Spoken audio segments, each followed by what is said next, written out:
dihang gi-implement ang warrant of arrest, ipadalhan og 2,000 ka pulis. KOJC gipalibutan, sa mga pulis gibantayan, ang ilahang dakpon usa lang ka tawo, 2,000 ang moaristo. Ug nagkagugot silag maayo, kay nibabag ang mga miyembro, may nabunog ug gipusasan, kay nisukol daw sa mga kapulisan.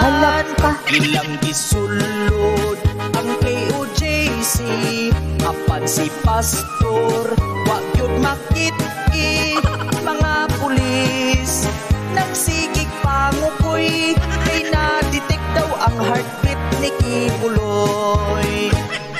Mga pangag ilang giuban, basig maoy kitagpuan.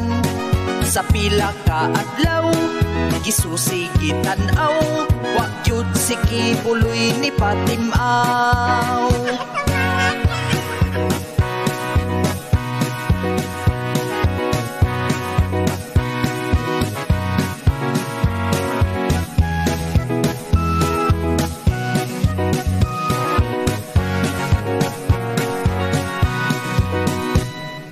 Gipangita sa otoridad ang appointed son of God, matud pa sa uban maong di makitan, kay tuas sa langit kitaguan.